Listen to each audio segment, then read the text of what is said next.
Waheguru Ji Ka Khalsa, Waheguru Ji Ki Fateh.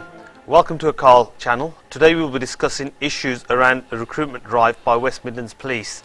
My name is Jaspal Singh Virdi and we have two officers with us today to help talk to us about the drive and also their experiences of being in the force, and obviously to relay to you the great job which is done by West Midlands to recruit ethnic minorities as well. So today I have two guests with me today. It's PC Harry Matharu and PC Baraj Saul. So welcome to the show. Thanks for having us, Paul. Thank you. So what I'd like to actually start off with is to ask you, how long have you been in the police force? I've been in the police since 2007. I joined when I was 31 years old. It is something that I've always wanted to do ever since I was young. I mean, if you have a look at some of the pictures we've got, which my parents have pulled out, I've got police hats on the police bikes and stuff. So I suppose it's something I've always wanted to do. I think I've other commitments which I thought may not, let me join the job any earlier than that. So around about the year 2007, I thought, I'm just going to do this now. The process actually took 2 years, so I actually applied in 2005. It was a 2-year process, and actually joining in 2007, I wish I'd done this a lot sooner. Okay. And how about yourself? I've been in touching on 8 years now. Just joined just before Harry. I was a student before then, like most people probably watching now that are probably students. I studied in forensic science, which is where I was introduced into the policing side of the world and how they do things. That's what interested me initially at the time. So that's why I joined. So it's been about 8 years, and I've had a good run since. Excellent. Okay. So what's your kind of background into and your family's responses and when you wanted to join the police force as well? Because I know a lot of families do feel reservations about joining the police forces as well. So. I think my background itself, before joining the police, I was working for the Department for Work and Pensions. I worked there for 10 years, which is more or less a Monday to Friday 9 to 5 desk job. My family knew I always wanted to join the police. I was supported, to be honest. My wife gave me a fair bit of support, and I was supported by my mum and dad as well, even though my mum, I think she was a little bit worried about, maybe a dangerous job. But, you reassure them, you tell them all the stories and stuff that you hear of, tell them your own experiences, and they're pretty much reassured anyway. I've got 3 little girls now. They love the fact that their daddy's a policeman, so the family support's always been there, which is good. Right, how about yourself? Like being a student and coming out, parents normally expect you to get a degree and work in the kind of field that you've done your degree in, and then suddenly you've become a police officer, because obviously you have to be, a Bobby on the beat as well for a couple of years first. Yeah, I think they were really proud initially when I told them that I wanted to join the police. I've got family also in the police, so I was liaising with him quite a bit, speaking to him and asking him what it's all about, which got me more into it. But when I made my final decision, I was actually studying my master's degree at the time. So my process took just over 12 months, probably about 15 months in all. So I'd applied, and luckily I'd got in. I had my interviews and went through the process, and I got the letter to say that I've got the job. When I told them, immense sense of pride for my parents especially. Sadly, my mum, she passed away just before I joined, so she couldn't see me in uniform, but she knew where my path was heading, if you like. Excellent. But yeah, they're extremely proud. My dad is, yeah. So, if you actually say to me about when you decided to join, what actually drove you to join the force itself? It's about making a difference, doing something worthwhile. I wanted a career, not just a job. And having spoke to various people, this was ticking all the boxes for me. I wanted to do something where I'm going to stick at it. There's chances for promotion. There's all sorts of things you could do within the organisation. And it's not just one thing. Taking nothing away from people that work office jobs. If you like it, then that's fine as well. For me personally, that's not something I was looking for. I want to be out and about. I want to be meeting new people every day, and that's exactly what I'm getting by doing this job. Okay. So, what's important to you about being an officer then? I think important skills to have as an officer. It's you've got to be understanding, open-minded, strong-minded, strong-hearted, be able to empathise with people. You're going to be seeing many different people on a daily basis, of different walks of life. Some people may have never had any dealings with the police whatsoever. So others, you're going to deal with on a regular basis. You just got to have an open mind and treat everyone with the equal amount of respect that you would on a daily basis. Okay. What do you most appreciate about your job then, Baraj? What do I appreciate? The fact that I'm out there, I'm making a difference to people's lives. I know it sounds very cliche, but you actually are. Whether it's just by reassuring someone that's had their house burgled, or they've had noises in their garden in the dead of night, or it's giving somebody first aid in order to try and save their life. On the flip side, it's arresting an offender for a crime he's committed and made some, for a victim. That's probably the biggest thing for them. So as a police officer, that you make a difference. Whatever you do as a police officer, you are making a difference somewhere down the line for someone. Yeah, and something that you mentioned before as well about obviously you wanted a career as well. I think that I think it's good for the viewers to know that the police drive isn't just for you going on the beat. It's about your own ambition as well, because they do have rapid promotion schemes where people who can actually filter through and go up to high-ranking officers as well. So saying that, have you had any bad experiences about being a police officer, Harry? I wouldn't say bad experiences about being a police officer. Obviously, the nature of being a police officer, you're going to deal with many bad kind of jobs, bad incidents, which we won't go into right now. But dealing with bad experiences, it's one good thing that we do have within the police is the support that's available. Mm-hmm. Certain type of officers, they have their own way of dealing with things. Some may deal with it by humour, some have a cup of tea and talk about it. But we have diffusers within the police as well, like other colleagues who are trained in this, and they can diffuse you and talk to you and counsel you in such a way. So the support there is absolutely brilliant, I think. So, Bel, what do you think a good officer? What's the attributes of a good officer? A range of things, basically. A good officer, I think, you need to be a good listener. You need to be empathetic towards people. Good team worker.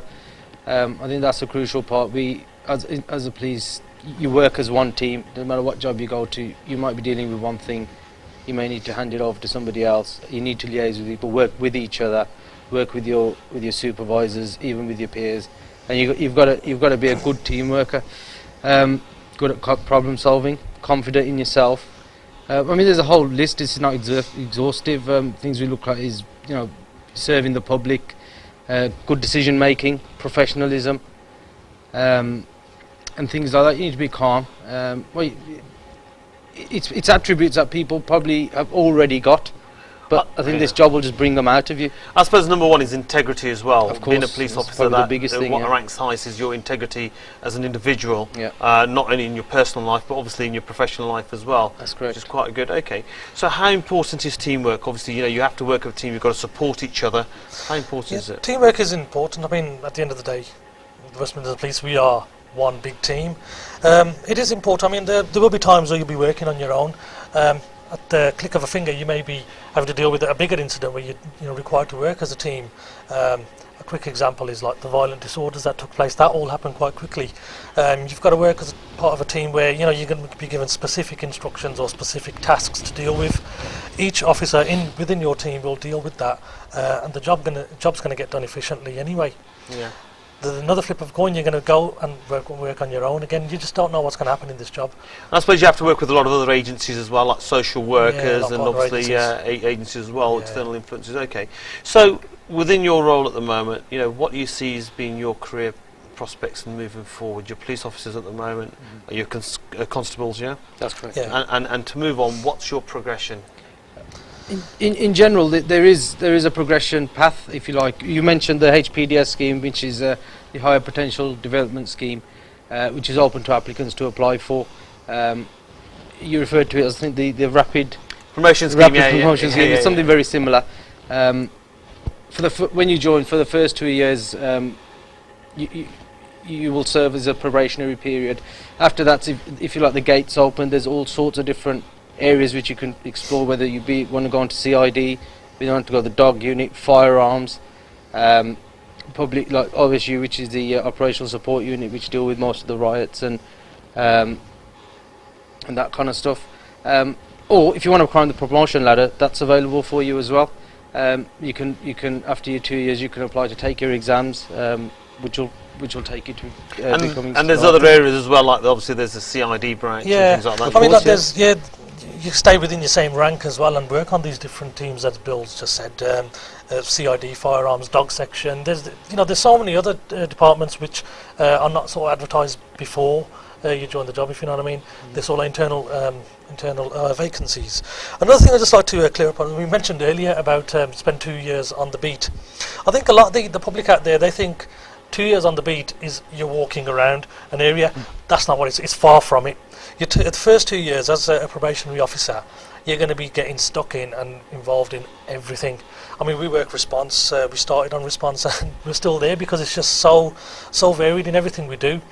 You're not just going to be walking around, trust me, it's going to be a lot more exciting than that. There's a lot more paperwork than that, and that's what I was going to say. Paperwork's with anything though, isn't it? It's like you've got a whole lot of paperwork to do after you finish here as well. Yeah. Touching on from what Harry says, the whole 2 year thing can be quite daunting for people saying, well, I like the CID part of the job, but I don't really want to be on the beat. But it flies by. You're learning new things all the way to equip you to get to your next stage. So as response officers then, tell me your average day then, what would you likely to deal with? There's no average day being a response officer. I can tell you the first 20 minutes are probably quite average. You're coming to work, we'll get kitted up, put all our gear on, have a cup of tea with the team, have our briefing, that's 20 minutes. After that, it's all different. Tomorrow is going to be totally different to yesterday. It's just the amount of things that happen as a police officer. You're normally crewed up, double crewed, yourself and a colleague. For instance, me and Bill will be in a car and we'll respond to different incidents. Tomorrow, I'll be with another colleague and Bill will be with somebody else, and we'll just do totally different things every other day. It's really interesting. It's good. So what's actually at the heart of policing then, Bill? What's actually, do you understand, what's policing about? I mean, we in the West Midlands Police have our own force values, which we strive to achieve, basically. And they are that we try to put the public first in everything we do. Like you mentioned, we act with integrity, fairness and humanity. That's another big thing that we need to start pushing forward, which we are pushing forward. We're one team. The organisation is one team working together. Like Harry's already mentioned, there's different departments, albeit they're separate departments, but we always interacting with one another, bouncing off each other on jobs and things like that. We listen. We strive to improve from what we've heard from people. We take constructive feedback and learning, and our main thing is we serve our communities and try to protect them from harm the best we can, really. Okay. And that's our West Midlands Police sort of vision going forward, if you like. Excellent. So you've both been Sikh and obviously from a Sikh background as well. How does that actually help you in your job and your role with the Sikh community or other communities as well? I think obviously being from the Sikh background, being a Sikh officer ourselves, it does actually help dealing with the people that we see on our local policing unit. We work the Birmingham Western Central local policing unit, which is probably one of the most diverse in Birmingham. An example, for instance, an elderly Sikh lady, for instance, who may have never had any dealings with the police before. Could be a daunting experience for some to actually ring the police and have to see them. But to see me coming along, you can see that, hang on, this is one of our Sikh officers, it's easier for them to speak to, sort of relate to sort of thing, and plus having that can actually speak Punjabi as well, can speak to people from our community in our language, it puts them at ease and gives them a better understanding of the police as well. I suppose it's good as well for obviously West Midlands Police as well to recruit the officers as well, have you on the streets, show obviously the diversity of the people that they've got working within the force as well. So what's actually important, Bill, about your current role then, what you do, what do you find? About our current role, I mean, we're both response officers. Our role is such that, as Harry's already mentioned, no 2 days are ever going to be the same for us. We are your frontline police officers. So, for example, somebody rings up 999, whatever call for service that is, we are the ones that are going to, not me and him specifically, but the response officer will be the one that goes there first, will be the one dispatched first.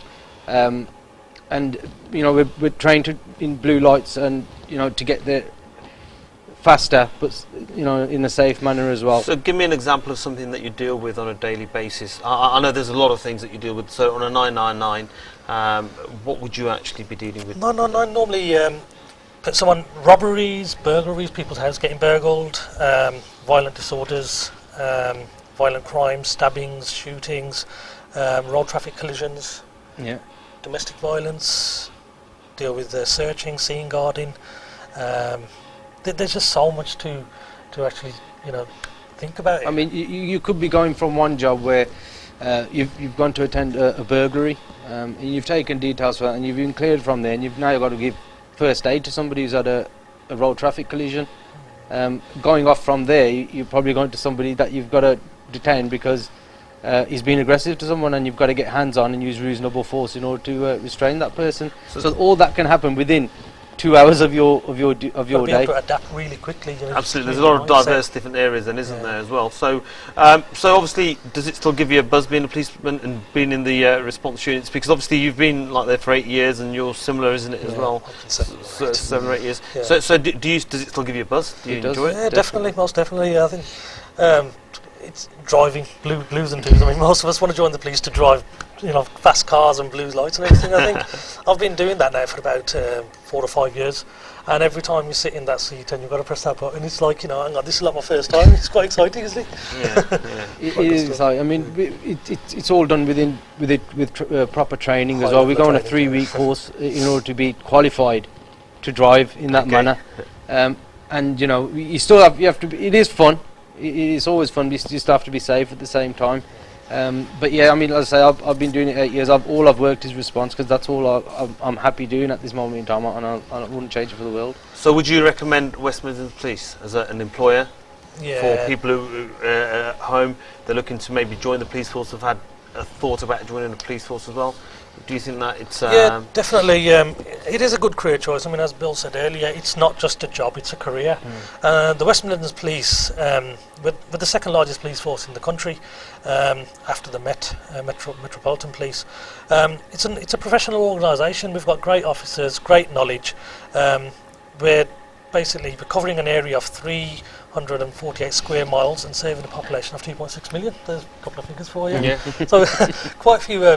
it's a lot of people that we're serving here, and as I say, I wouldn't choose anything else. I've been doing it seven years now, and I wish I joined a lot sooner. So, what would you say to prospective applicants then? Obviously, give a message out to people who might want to join, who was on the brink of joining. Yeah. What's the key messages out of it? I mean, I would say, one, do you want to make a difference? Secondly, do you want to do something that's worthwhile? And thirdly, are you looking for a career that's a little bit different, challenging, varied, that you'll face different things every day, different challenges every day? If you think that that's what you're after, then you need to contact us, because we are going through a recruitment phase at the moment. You can register your interest on the West Midlands Police website, which I'm sure Jess will pass over to you soon. And coming at the start of April, that's when it's going to start all kicking in. So if you are interested, then get your applications in, and hope you all the best. And do West Midlands Police actually support you as employees as well? Do they offer you the right amount of support? Because obviously it can be quite daunting in the kind of roles that you're in. You can be persecuted by obviously people who you try and arrest.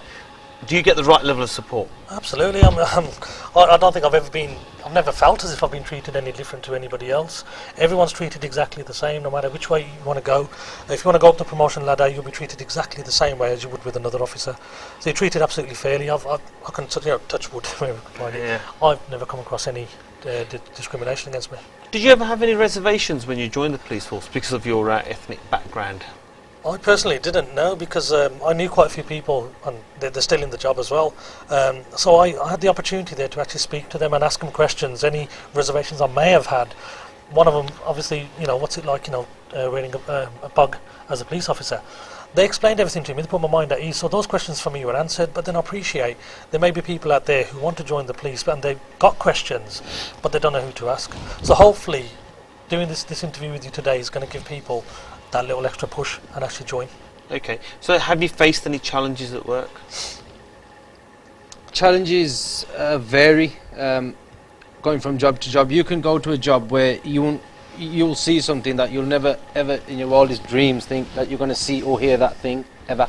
Obviously we can't go into details. Well, of course. These things can affect you, and then, as I say, as we mentioned earlier, then you're going to be going to another job where you've got to then put that to the back of your mind and then focus on your next person that you're speaking to, as a brand new job then, and then you might take something away from that as well. And at the end of the day, you might have thought about or saw things, during your whole shift that you think, well, that's a bit heavy, that was a bit too much. In that respect, we do have trained, they're called diffusers. They'll sit down and talk to you and offer you the support that you need, and if you do need further support, then that's always there as well.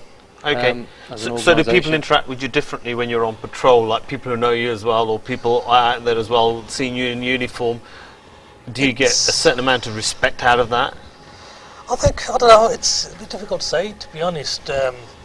You do see that, yes, some people are proud to see that, there's a Sikh police officer working with the police, and it's good to feel that as well. I don't see it even treated differently. I think I wouldn't say. I mean, in my experience, whenever around, especially the elders are like, they'll speak to you in Punjabi when they see that you're a Sikh officer, and they'd rather speak to you in Punjabi because they're quite, they do tell you they're quite proud as well. Seeing Sikh police officers not long ago, Dharminder and Sunny Dole, them guys were here making a film up in town. Myself and Harry went down, and he even said, he goes, I'm really happy to see Punjabi officers here in a different country doing what you're doing. Excellent. I don't think it's promoted enough sometimes. We don't see enough of those pictures out there in the media showing what difference it can make, and maybe that's a bit of a recommendation for you guys to take back to your obviously press department about that. And I think seeing that, and obviously if it's promoted, I do know a lot of Gurdwara promote it. There's stands which are set up and stalls which are set up as well. So are there any barriers though for Asian? Because I think this is the biggest reservations that people might feel. The police forces of the past were seen to be, very of a certain nature, and obviously looking at minorities having a glass ceiling. Is that the case anymore? Not at all. No, I think times have changed a lot over the years. I mean, I've been in 7 years. Bill's been in 8. In our time, I can't say that I've seen any blockage or barriers to anybody who wants to go up the ladder or go to any department they want to. The support it's there, and we can't stress that enough. I've never felt that way, and I'm sure, Bill, you've never been in a situation either, have you? So it is all positive stuff. Okay. And especially for prospective applicants that want to join. I mean, don't for a second think, like I was already mentioned, he wears a turban. There's plenty of other officers in the force that wear turbans. There's plenty of non-turban wearing officers in the force, all Sikh officers as well. If this is something you want to do and you think, there might be a barrier because of my religion or because of my faith or because of my colour, that's not the case. We're here. We've been in, for a substantial amount of time. There's people been in longer than us, going in 20, 25 years, also Sikh officers, so it's been going on for a while. So, I mean, there's no barriers in that respect. So just and is there support like for full Amritdhari Sikhs to be there? They're not expected to trim their beards or anything like that. We have a few officers that I do know of who are Amritdhari Sikhs. They've got the bug, obviously. They've got big beards. It's all sorted. Okay. No problems with it. No problems with it at all. No, that's fine. So the other thing I wanted to ask you was: are there any certain groups which are underrepresented within the police force? Underrepresented. I mean, the term underrepresented is generally based on a comparison with the local population that we're serving. Currently, minority ethnic groups are underrepresented throughout our workforce, throughout the West Midlands Police, as are people with disabilities. I mean, some people may perceive that they may not fit in. The kind of stuff that we're discussing is that we're trying to alleviate that thought process, basically, that why won't you fit in? There are Asian officers, there are Sikh officers in the force, so you will fit in, and there's plenty of us there to support and guide you as well. If at any point you feel that you're not going to fit in, and because either as I say, they might not feel that they fit in because of their religion, their lifestyle, or their background. So these are the kind of things that we want to sort of bring out in the open and say that you shouldn't feel like that, and just apply. And see how you get on. So in terms of obviously recruiting obviously people from black ethnic minority groups, how does that actually help West Midlands Police? And I know it's done on merit, it's not because obviously it's tokenism, I think you go through a process. How does that help West Midlands Police? Recruiting new officers, it's going to bring in an opportunity to employ fresh, new and diverse officers into our workforce. I mean, our workforce, the police have already driven down crime 20% in the last 20 years. 20% the last 2 years, sorry, my mistake. And we need to reflect that the community, the workforce we have need to reflect the community it serves.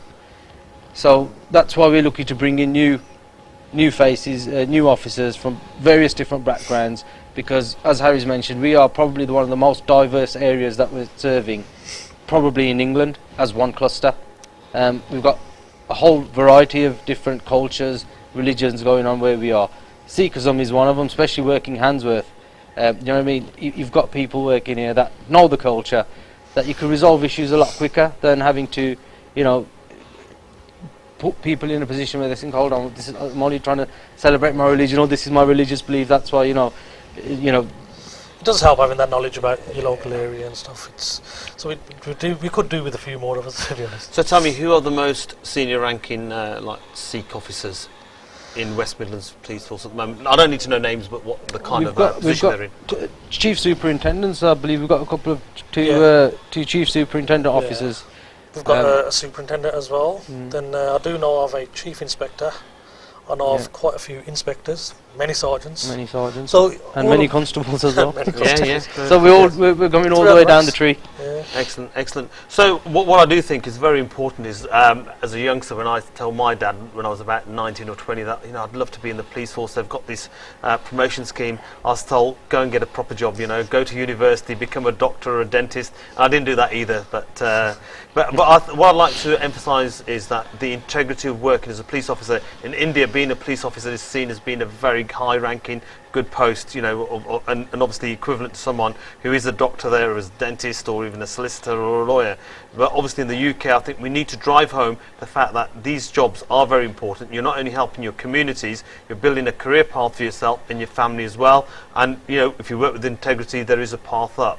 So I think, first, I'd like to thank you guys, and if there's anything else you'd like to ask us or tell the public, you're more than welcome to do so at this moment of time. I'd just like to say thank you for your time.